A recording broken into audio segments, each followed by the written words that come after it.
Let us open our Bible on Psalms 90, verse 16. Sige po. Praise the Lord. Let thy work appear unto thy servants, and thy glory unto their children. Yes. Kaya kinakailangan ang bawat anak ng Diyos ay laging handa. Sapagkat ang Diyos ang maghahayag kahit pa man ang kanyang mga gawa doon sa kanyang mga servants, doon sa kanyang mga anak, doon sa kanyang mga faithful children. Kaya sinabi dito, let thy work appear unto thy servants, and thy glory unto their children. Bakit? Of course, this is after generation to generation. Yung mga servants niya, nag-appear sa kanila ang works of God at ipasa na naman ito sa kanilang next generation. The same works of God na nag-appear sa kanila. What is the works of God that must appear unto His servants? Of course, wala nang iba. The glory of God. The beauty of God na kinakailangan mahayag sa mga tao sa sanglibutang ito so that they might have the same glory na nakikita sa Diyos, na napapapunta sa kanyang mga servants, na nag-a-appear sa kanyang mga servants purposely para ito ay mapunta din sa mga tao na kung saan ito ihahatid, kung sino ang tatanggap po nito. So this is generation to generation. The same glory, the same beauty that should appear to His servants. The same beauty and the same glory must be upon their children. Upon their children, not necessarily biological children, but these are the children of God whom they brought to God. Yung bang nadala ng mga servants of God na nadala sa Diyos, these are the children of the servants of God. Of course, number one, yung ating loved ones, yung ating family, Acts 16:31. But in general, this is all the people na shall be born again.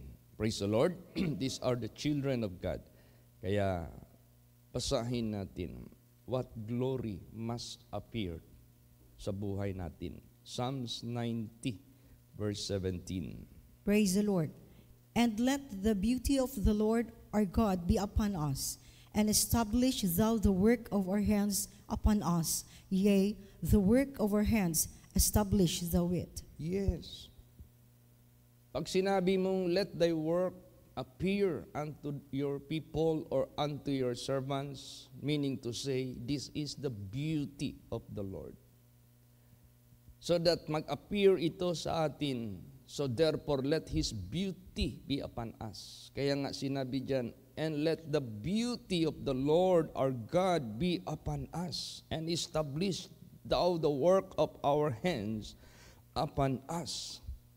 Yea, the work of our hands establish thou it. What is the work of our hands? The work of our hands are no longer the work of iniquity. The work of our hands is the work of righteousness, which is the beauty of the Lord. Kailangan ma-establish ito. Bakit? Pilit itong sirain ng diablo. No? The number one target of Satan, of course, the pastors. The second target of Satan is the members. So kinakailangan ma-establish yung work of our hands, which is no other than the beauty of the Lord, the glory of the Lord, the righteousness, yung na-preach kagabi. Only Jesus is the Savior of the world because He is sinless. He removed the sins of the world because He Himself is without sin. That is the beauty of the Lord, sinless. The same beauty which Jesus Christ brought here on earth, the same beauty that must be upon us. and the same beauty that must be upon the people of the world. Kaya nga, oh, let the beauty of the Lord our God be upon us and establish thou the work of our hands. Kailangan hindi ito matinag, kailangan hindi ito masira ng kaaway, kailangan ma-establish ito, ma-preserve ito. Kasi this is so precious na mapasa natin sa ibang henerasyon. This is so precious na ma-hold ito sa buhay natin until we die. So that we are saved, para ligtas tayo. Kaya napaka-importante yung works of the Lord. It is the beauty of the Lord that must appear to each of us sa kanyang mga servants. Kaya nga, how to maintain the beauty of the Lord? Wala nang iba. Wala nang ibang lugar na mag-beautify sa atin. Basahin natin. Psalms 27 verse 4. Praise the Lord. One thing have I desired of the Lord, that will I seek after, that I may dwell in the house of the Lord all the days of my life, to behold the beauty of the Lord and to inquire in His temple. Yeah. Saan mo pa makita yung beauty of the Lord that shall be upon you? In the house of God. One thing have I desired and will I seek after, that I may dwell in the house of the Lord all the days of my life. Why all the days of your life? So that you will be established. So that you will never be moved from being holy and righteous. Na galing lamang sa kanyang banal na salita na araw-araw binibigay sa kanyang sanctuary. To behold the beauty of the Lord and to inquire in His temple. We have so much queries sa ating spiritual life. No? Napakarami nating queries. Sometimes tayo, if we have some words which is para sa atin new, para sa atin, we are uncertain the meaning, yung the meaning of that word. Di ba nag-i-inquire tayo kay Webster?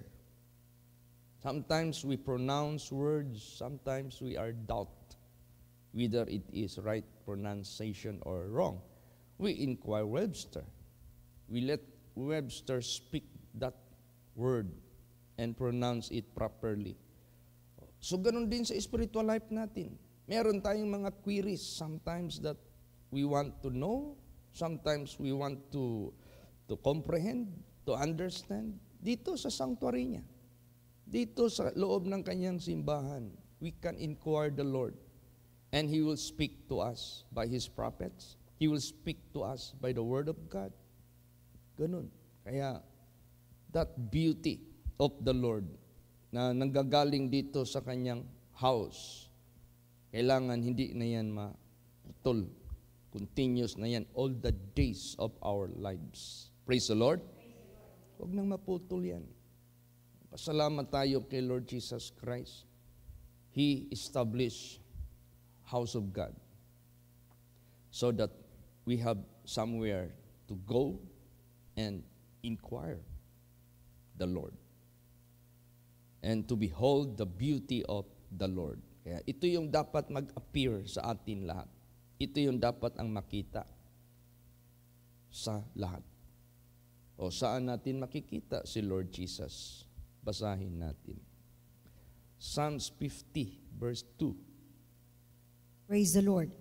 Out of Zion, the perfection of beauty, God hath shined. Yan. Why Zion? Where Jesus Christ was born, where Jesus Christ was there. Kung saan si Jesus Christ, nandoon, kahit paman ang perfection of beauty of the Lord, of God. Where the Spirit of the Lord is, there is beauty of the Lord. There is liberty from iniquity. So, ibig sabihin yan, kung saan yung Spirit of God, there you can find Jesus. Diyan mo makikita ang ating Panginoong Hesus Kristo.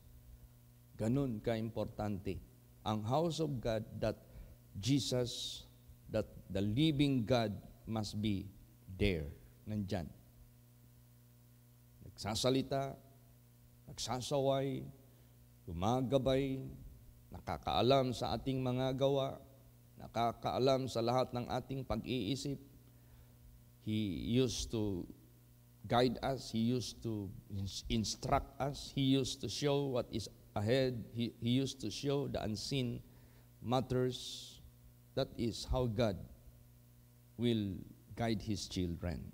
Kaya let these works of God appear unto all people of the world. Ang dami na nating testimonies, ang dami na nating mga nasaksihan, the works of God sa ministry na pinagkaloob ng Diyos sa buhay po natin. We have so much to tell the people of the world. We have so much to show the people of the world. And this is all about His works. Lahat ito mga gawa ng Diyos. We cannot have any one of these sa atin. Lahat ito. O, tingnan mo yung mga miracles nangyari kay Mr. Yap Iping na lang. Ang dami ng sumubok para siya pagalingin. But, tayo yung pinakahuli. Bakit? It is the works of God that performed the deliverance and the miracle, because God delivers. God rescuing. No? Nag-rescue ang Diyos. Oh, so the works of God appeared unto His servants. Nahayag. Praise the Lord. Oh, yung 35 na ang nag-heal sa bedridden doon sa Antique, tsaka yung nervous breakdown. Tayo ang pinakahuli, hindi na nasundan because they were healed. That was the work of God na nag-appear sa kanyang mga manggagawa. So, kahit sa Old Testament, ang mga anak ng Diyos, narinig nila ang mga testimonies ng kanilang mga magulang. Ano yung works of God na nag-appear sa kanila? The same God in the Old Testament, the same God in the New Testament, the same God in our present time, the same God on the future. Basahin natin. Psalms 44 verse 1. Praise the Lord. We have heard with our ears, O God, our fathers have told us that what work thou didst in their days, in the times of old. Yan. How their father have told them. No? Paano sinalita, paano sinabi ng kanilang mga ama ang mga miracles, wonderful things na naranasan nila sa buhay nila. It is being addressed. It is the works of God. Maliwanag. What work thou? Narinig namin sa aming mga pakinig, O Diyos, mula sa aming mga ama na salita sa amin, what work thou? Work niya. Kaya tayo, lahat ng mga testimony sa buhay natin, lagi nating sabihin, this is, that was the works of God. That was the miracle of Jesus. He made it. Ang dami nating masasabi. At lahat yan, puro yan gawa ng Diyos. Kaya, siya ang lagi nating sasambitlain sa ating mga testimonies. Para sa ganun, makilala ng mga tao that God is really living, alive, powerful. He is the same yesterday, today, and forever.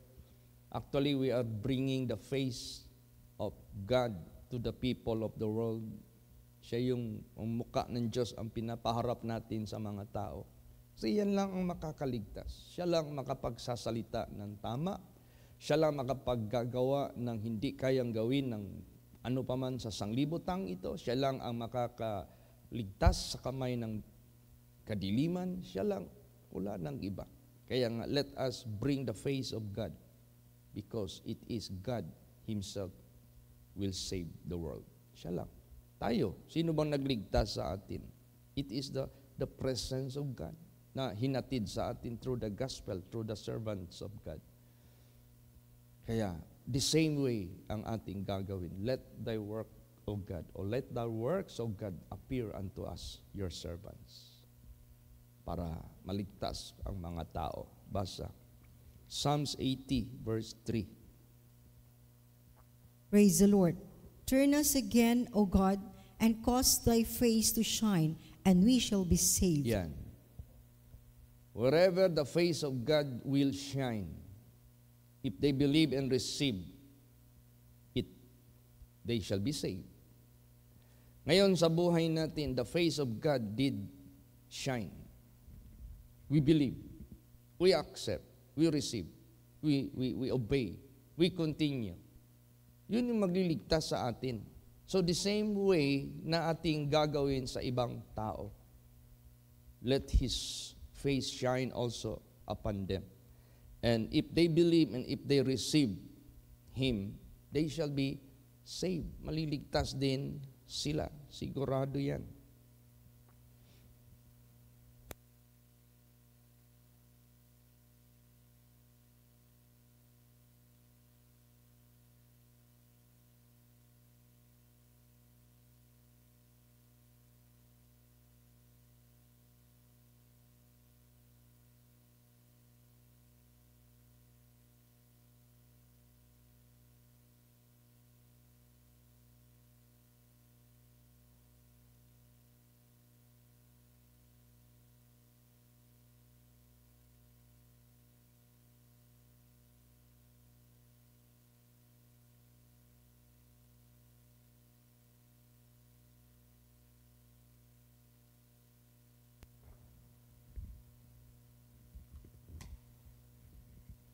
Hindi na natin ma-monitor yung mga anak ng Diyos one by one kinukuha. Hindi na natin ma-monitor yung mga anak ng Diyos from all places na nagpatuloy sa Kanyang glory, sa Kanyang banal na salita. Hindi na natin ma-monitor. But there will be a time we shall see them one of these days. Doon na lang yan malaman pagdating ng panahon whether that person did continue, nagpatuloy at ligtas. Ganon din sa buhay natin. Diyan na rin malalaman sa buhay natin whether we continue till end sa buhay natin. Paano malaman yan? Magdating din ang panahon. Malalaman din ang lahat. Basahin natin. 1 John 3 verse 2. Praise the Lord. Beloved, now are we the sons of God, and it does not yet appear what we shall be, but we know that when He shall appear, we shall be like Him, for we shall see Him as He is. Yan ang kaligtasan. Alam natin we are the sons or the children of God, but we don't know yet what we shall appear. What do you mean of that? But hindi natin alam. Hindi kasi natin alam. Whether sa pagbalik ni Jesus, we are in the grave. Whether sa pagbalik ni Lord Jesus Christ, we are still on motion. Kumikilos pa tayo. Hindi natin alam. But we know, pagbalik niya, anong dapat mangyari. But we know that when He shall appear, we shall be like Him. For we shall see Him as He is. What do you mean of that? We shall be like Him. If you are dead, God will resurrect you and bring you with Him in His presence. If you are living, God will change your corruptible body in a twinkling of an eye, and you will be caught up together with Him. So you will be like Him as what He is. Praise the Lord. Yun yung sinabi ni Lord Jesus Christ, Ye men of Galilee, why do you gazing up into heaven? The same Jesus whom you have seen going up, ascending up, the same Jesus you will see descending. Babalik din siya. Kung ano siya pagdating ng panahon, ganun din tayo. Hindi kay pagdating ng panahon, dumating na si Jesus Christ and your presence is not being up. Hindi ba hindi ka nadadala sa resurrection, hindi ka kasama sa first resurrection. Sa rapture naman, kung buhay ka, hindi ka na-rapture. Hindi ka naging kasama niya sa kanyang glory. So, ang ibig sabihin yan, that is the sign na hindi ka sumunod sa kanya. Yung beauty of the Lord hindi nakita sa iyo. Yung work of the Lord hindi nag-appear sa buhay mo. You are not among those faithful, loyal, obedient children of God. O kaya, let us join sa mga servants of God na nag-a-appear ang Diyos sa buhay nila. Nahahayag ang glory ng Diyos sa buhay nila. Kaya nga, let this beauty always be upon us. Oh, where could we get that beauty? Saan natin makukuha yung beauty na yan? In the house of the Lord. Kaya mapalad yung mga anak ng Diyos. Kaya mayroon akong nakita na video na kinumpare the church and the work. Yung simbahan, minsan ang mga tao, kunti lang pagsaway, hindi na mo simba. Pero sa trabaho, pag sinaway ng amo, nagsusuri at sabihin, I will not do it again. I will make my best effort. O tingnan mo, kung sa simba, pag nasasaway, muluod na yun. Pag sa trabaho, pag sinasaway, nagpa-promise, hindi na ulitin. So, ibig sabihin yan, mas natakot pa sila sa tao kaysa nagmamay-ari sa buhay nila. Sa trabaho, pag na-late, takot na takot. Damang-dama nila yung bawas ng sweldo nila. Pag simbahan na late, okay lang. Pag sa simbahan na late, walang problema sa isip nila. Mas importante pa ang trabaho kaysa simba. Alam mo, habang buhay tayo, we have the freedom to come into the house of God. By all means, pakita natin that the church or the house of God is utmost important. Ito yung pinaka-important sa buhay natin. This is the most valuable. This is the most important that we have to make some effort more than in our work sa trabaho natin. Yan ang importante. Kaya, lahat, habang may pagkakataon pa, let the beauty of God be upon you. At sa simbahan mo lang yan, magsusumpungan makikita. Hindi dyan sa work site, hindi dyan sa trabaho. Ang daming comparison. Pag kunting pagod lang, hindi na magsimba. Pero pag trabaho, kahit pagod, trabaho talaga. Kasi takot mawalan ng sweldo. Pero sa Diyos, hindi takot mawalan ng kaligtasan. Hindi takot magkulang sa kanyang mga pangako. Pero doon sa tao, takot. Damang-dama nila yung tinatawag na consciousness na ayaw mag-absent. Pero sa simba, kunting panahon lang masama, absent ka agad. Kunti lang pagod, absent ka agad. Pero pag trabaho, never mind, I need to work. Hindi nila napapansin that God is the owner of everything, that God is the provider of everything. Kaya, bakit?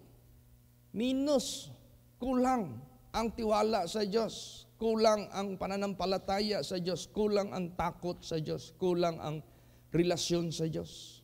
Mas malakas pa ang relasyon sa trabaho. Kaya, pagsikapan ng bawat isa Kasi hindi pa ngayon mag-appear kung ano tayo. Pero pagdating ng panahon, dyan na malalaman. Kaya habang may panahon, habang may pagkakataon, sabihin mo, ay, Pastor Chit, okay lang sa akin, once a month lang ako magsimba, o once a week lang ako magsimba. Hindi po. God commanded us to have possible day and night Word of God. Praise the Lord.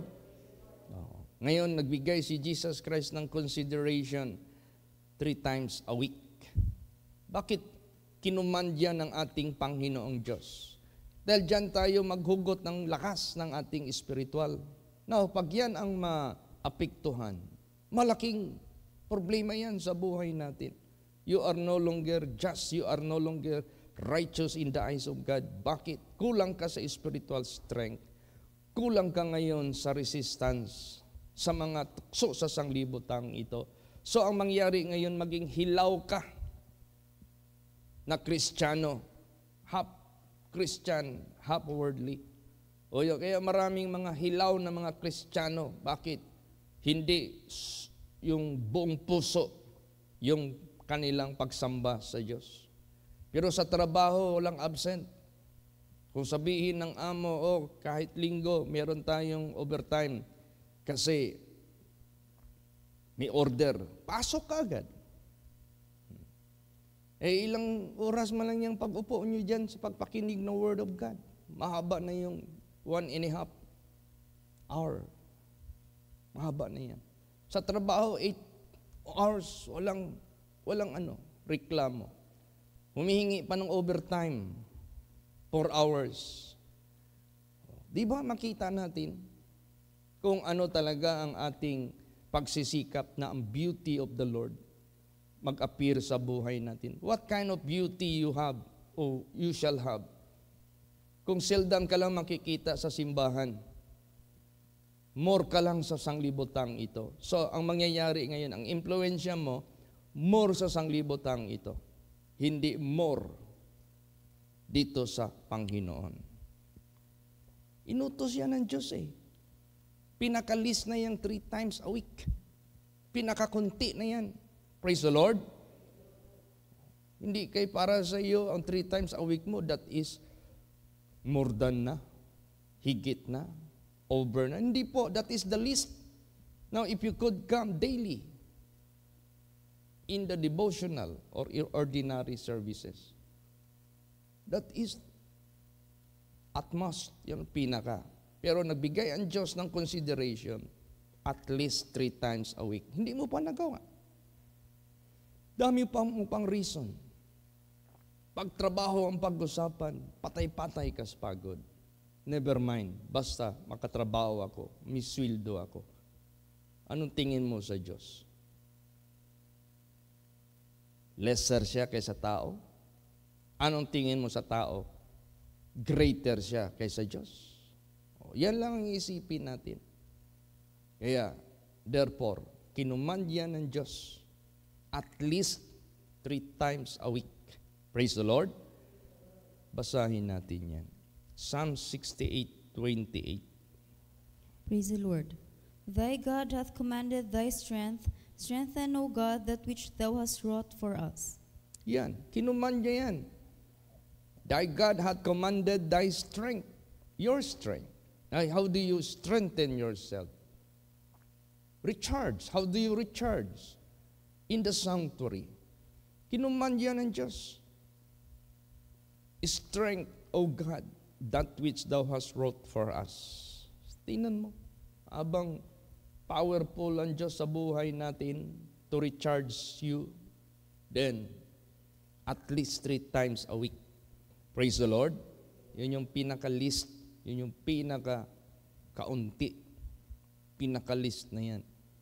Tapos hindi mo pa dami mo pang kulang ka sa pagporsige, kulang ka sa pananaw, kulang ka sa faith, kulang ka sa takot sa Diyos, kulang ka sa pagmamahal sa Diyos, puro kulang.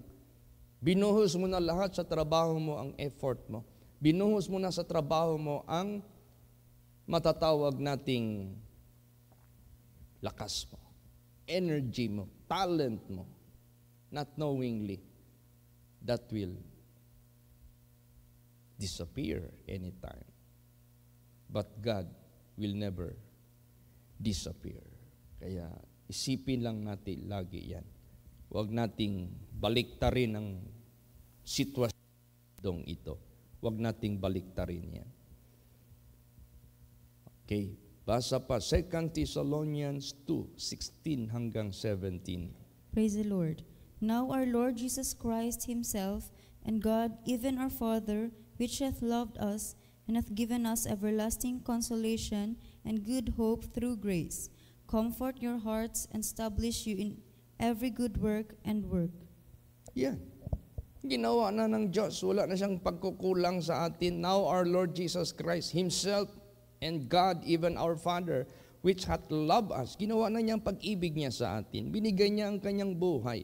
Ipinakita niya ang daan, ang katotohanan. Hath given us everlasting consolation and good hope through grace. Comfort your hearts and establish you in every good work and work. Oh. Hindi kay ang i-establish mo and work doon sa work mo sa material, which is so limited and temporal. Pero sa eternal benefit mo, you are so less in your work. No. This must be greater, this must be more than in anything sa sanglibutang ito. Yan ang totoo. Kaya, reminder ito sa lahat ng mga anak ng Diyos. Kailangan ma-establish yan sa bawat isip ng mga anak ng Diyos na hindi mas labaw yung trabaho mo dyan sa material kaysa pagsikap mo sa pag-maintain ng glory of God na mag-appear sa buhay mo. Kaya tuloy, hilaw ka, ahat ka na Kristiyano. In terms of holiness, hindi ka maasahan. Wala ka pa rin. Wala. Kulang na kulang. Ang makita sa buhay mo, halfway. Worldly, halfway, holy. Ay, hindi man pwede yan. Bakit? More ang impluensya mo sa work sa labas kaysa dito sa simbahan. Pero kung sundin natin at least 3 times a week, ang Diyos may nakalaan na spiritual recharging sa buhay ninyo. Kung yan ay pinahintulot ng Diyos at least 3 times a week, God will prepare power in the sanctuary by the Word of God, by everything, part of the service, singing, marirecharge ka, and you can have that at least maka-endure ka sa glory of God. Praise the Lord. Para bagang at least 3 times a week, gagawin ng Diyos every service mas more on filled with strength and power to fill up those other days na hindi ka nakarating dito. Pero kung once a week ka lang, kinuman ng Diyos at least 3 times a week, hindi mo sinunod, kaya lesser yung faith mo, lesser yung iyong paninindigan, lesser lahat. Kung lesser, mas greater yung temptation, mas greater yung pagsubok sa buhay mo, kaya lagi kang nangihina, lagi kang nagda-doubt, walang accomplishment, walang fulfillment sa covenant ng Diyos sa buhay mo. Kung sa eroplano pa yan, you cannot take off. You are always on the ground. Hindi ka makalipad spiritually. Hindi ka makaglide spiritually. Kulang Kulang ka ng spiritual matter, spiritual things na dapat pagsikapan. Kaya sa buhay natin, para hindi tayo magkakamali ng desisyon, hindi tayo magkakamali ng ating buhay sa sanglibutang ito, i-commit mo yung isip mo sa Diyos. Lord, I commit my thoughts unto you. You have said among us, your people, at least 3 times a week, pupunta ako sa simbahan. Gawin mo. Praise the Lord. That is how God is guiding you. Gawin mo ng buong puso. Basahin natin. Proverbs 16 verse 3. Sige po. Praise the Lord. Commit thy works unto the Lord, and thy thoughts shall be established. Yan. Pag humingi ka kay Lord Jesus Christ ng guidance, Lord, how often should I go to the sanctuary? Sabi ni Jesus, at least 3 times a week. But if you can do more than that, much more better. Yung at least, hindi mo mga nagawa. So you are lesser. Para kang yung nangyari sa buhay ni yung hari na nakasulat yung nasa wall, panahon ni Daniel. Mini tikel o parsin. Thou art weighed in the balance and art found wanting. Kulang. So, huwag kang magkulang sa nire-require ng Diyos. Praise the Lord. Kaysa ang isip mo, ang puso mo, ayaw magkulang sa trabaho sa sanglibotang ito. Pero okay lang sa iyo magkulang ka sa kinukuman ng Diyos for your recharging, for your spiritual strength. Naku, sabihin ko po sa inyo. Wala yan. That is foolishness in the eyes of God. That is wrong direction of kind of direction. Mali yan. Kaya magsikap ang bawat isa. Kaya tuloy, puro kulang, puro kulang, puro kulang, puro kulang, puro kulang. Walang satisfaction ang buhay, puro kulang, kulang ang lahat. Paano? Hindi mapifill up ng Diyos yung iyong mga prayers. Kasi ikaw mismo, you don't have the worthiness before God. Pero kung sundin mo lang yung utos ng Diyos, at least 3 times a week, anong hingiin mo sa Diyos sa langit? Hindi niya ipagkakait. Hindi ka magkakaproblema sa buhay mo. Praise the Lord. Basahin natin yan. Basa. Job 22:28. Praise the Lord. Thou shalt also decree a thing, and it shall be established unto thee, and the light shall shine upon thy ways. Yan. Ano mang salitain mo na bagay, yan ay mangyayari sa buhay mo. At ang liwanag ng kanyang liwanag mapapasa mga iyong daan. Hindi ka maglakad sa dilim. Bakit? At least 3 times a week nagagawa mo, nasusunod mo. So dahil dyan, you have enough spiritual energy. So you can maintain your holiness and righteousness kahit saan ka pa pupunta because you are being full charge spiritually. Hindi ka naglulubat. Once a week is not enough for your full charge. Hindi yan enough. Kulang yan. That is deficit. And that is the reason why you have some works which is not acceptable. Hilaw ka na anak ng Diyos. Tandaan niyo yan. Hindi nagkakamali ang Diyos. Praise the Lord. Sa kanyang mga instructions. Ngayon, kung obedient ka, anong i-decree mo na mga bagay, mangyayari sa buhay mo. That is how God will do it to the children of God. Kaya i-pray natin na itong sanctuary house of God, this will never end sa mundong ito. Generation after generation, para ang tao ni mapupuntahan. Ang problema, ang trabaho, ang higit pinupuntahan kaysa simbahan. Hindi iniisip ang 3 times a week. Hindi iniisip yan. Ang iniisip, paano makatrabaho, paano makasweldo. Hindi alam, pagtulog mo, kunin ka ng Diyos, na nireject mo. Wala. Wala kang magagawa. Kaya napaka-importante. Last verse, basahin natin.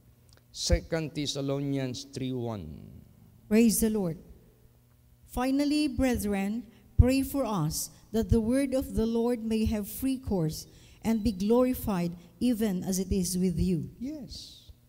I-pray natin na itong Word of God, parang fountain ito na hindi na mahihinto, free course. At yung Word of God mag-glorified sa bawat buhay ng anak ng Diyos. Paano mag-glorified yung Word of God? It is being applied. It is being glorified. Paano mag-glorified ang Word of God? Hindi man sinusunod. Huwag mong sabihin, hindi Word of God yung utos niya na 3 times a week. That is His Word. That is Word of God. He commanded His strength. Praise the Lord. Sa bawat isa. Bakit His strength? Dito mo sa sanctuary makukuha yung strength. His strength. Kaya, at least 3 times a week. Yan ang pinaka-list na. Magpunta ka dito sa bahay ng Diyos para ang works of the Lord always appearing sa buhay mo. You will shine, you will decree a thing, it will happen, your path will be always lighted. Ay nako, sabihin ko sa inyo, yung mensahe kagabi, napakadilim ng mundo. Pag kulang ang iyong effort sa pagsisikap, sa pagsunod sa instruction ng Diyos, sabihin ko sa inyo, matatalo ka talaga. Ma-overcome ka talaga. Ay sabi pa naman dyan, be not overcome of evil, but overcome evil with good. Saan ka magkukuha ng source of goodness? Hindi ka magpunta dito sa kanyang bahay dalanginan. Sabihin mo, Pastor, mag-live na lang ako. No. That is only for those people who are abroad. That is only for the people who are away from church. But, kaya mong magpunta dito. By all means, punta ka dito. Praise the Lord. Bakit? Anong kaibahan ng live, ng online? Napakalaki po. Kaya ang iba ng mga nasa abroad, sometimes they cannot join us on time. Kailan nila yan magagawa? Tulad yung sa Russia, sabi sa akin ni Sister Letlet, Pastor Chit, lagi akong nagtingin ng live mo, pero hindi on time, after works na. Bakit after works? Doon pa sila makakonsentrate.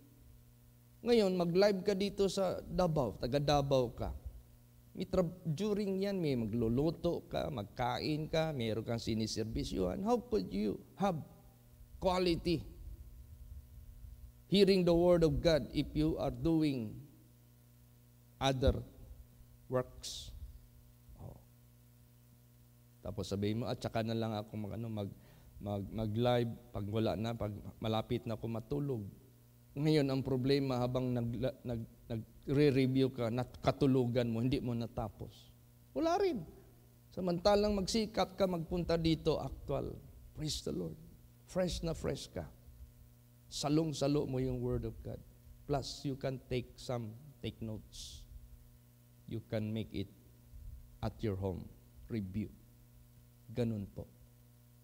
Kaya, lahat ng mga anak ng Diyos, huwag magkulang pagpunta dito. Dito lang natin makukuha ang beauty of the Lord